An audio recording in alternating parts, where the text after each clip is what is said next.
Hello friend, welcome back my channel. So আজি আকৌ নতুন এটা টপিক লৈ আছো ৰিজনিংৰ ওপৰত। আজি এই ৰিজনিংৰ টপিকটো হৈছে কোডিং ডিকোডিংৰ পাৰ্ট 2 গতিকে আৰম্ভ কৰো আজি আও এই ৰিজনিংৰ ভিডিওটো।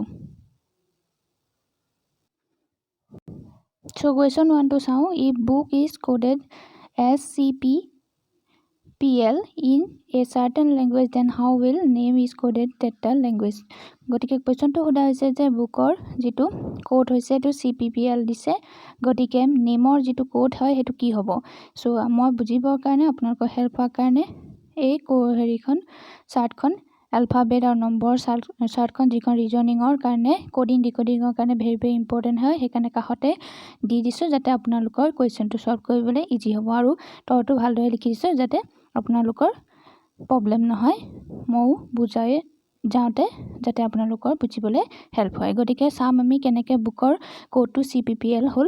এতিয়া আমি যদি চাও বি পিছত কিটো এলফাবেট আহিব সি আহিব, গতিকে হে কাৰণে +1 বুলি লিখি দিছো, মানে বি পিছৰ যেটো এলফাবেট হৈছে তো সি হৈছে। তেনেকে ওৰ পিছৰ আমি দেখিলো প্ৰথমটো বি পিছত সি হল, মানে এটা এলফাবেট গৈছে, গতিকে ও পিছত কি হ'ব এলফাবেট পি হ'ব।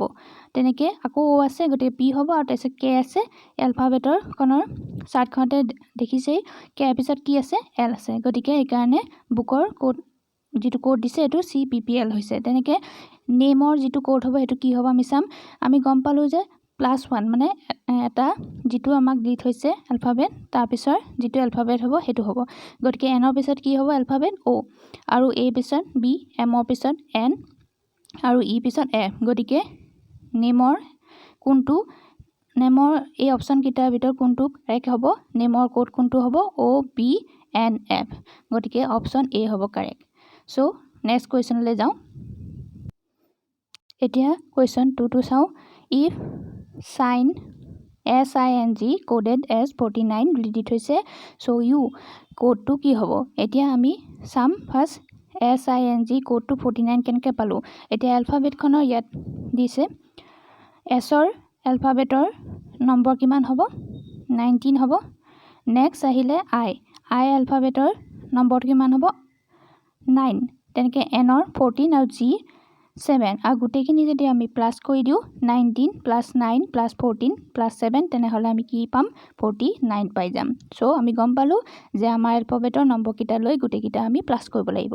তেনেকে যেটো আমাক উলিয়াব দিছে এতিয়া আমি হেতুৰ সেম টেকনিক এপ্লাই কৰিম। ইউৰ কিমান নম্বৰ হয় এলফাবেটৰ 25, তেনেকে ওৰ 15 আৰু ইউ 21, সো গুটেখিনি 25 + 15 + 21, সো গুটেখিনি আমি প্লাস কৰিলে 50 কিমান পালো 61।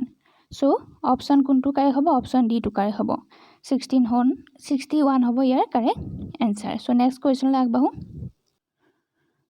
সো এটা কোৱেশ্চন 3 to চাম, if b = 2 বুলি কৈছে, b = 2 বুলি কিয় ক'লে হেতু আমি প্ৰথমতে জানি লও।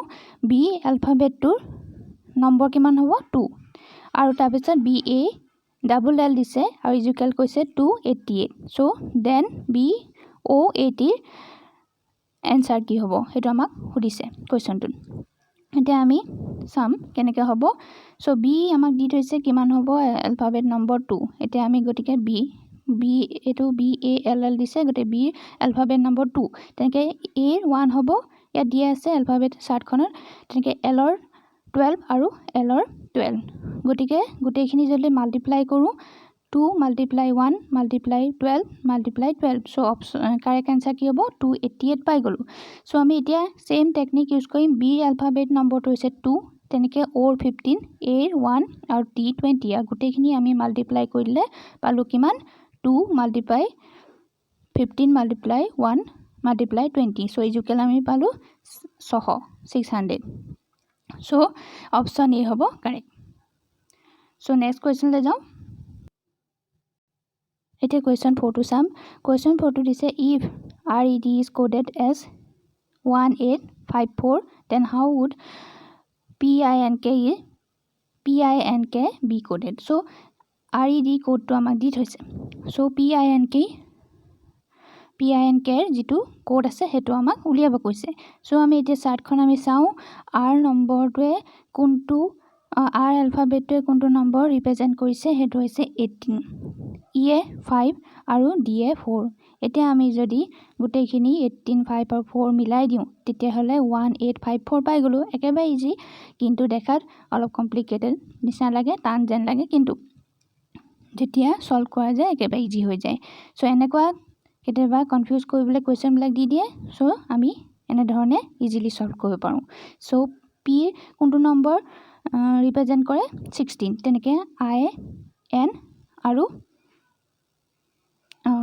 I এ 9 N এ 14 আৰু K 11 গতিকে 16 9 14 আৰু 11 যদি আমি একেলগে মিলাই লিখি দিওঁ তেনেহ'লে আমাৰ কাৰেক্ট এনসাৰটো আমি পাই গ'লো সো অপচন কোনটো কাৰেক্ট হ'ব অপচন কাৰেক্ট হ'ব B2 1691411 সো এটো হৈছিলে এনসাৰ সো নেক্সট কোৱেশ্চনলৈ যাওঁ সো কোৱেশ্চন 5 টো চাওঁ ইয়াত EAT কোডটো দি আছে 5-1-20 কেনেকৈ হ'ল আমি হেতু প্ৰথমতে চাম আৰু FOOD টো আমাক উলিয়াব কৈছে সো আমি চাৰ্টটো চাওঁ ইয়ে কোনটো নম্বৰ ৰিপ্ৰেজেন্ট কৰিছে 5 তেনেকৈ A কৰিছে 1 আৰু T এ কৈছে 20 আৰু গোটেইখিনি যদি আমি একেলগতে মিলাই লিখো 5-1-20 সো আমি পাই গলো আমাৰ কাৰেক্ট এনসাৰ সো নেক্সট যেটো দিছে আমাক FOOD সো F এ কোনটো নম্বৰ ৰিপ্ৰেজেন্ট কৰে 6 O এ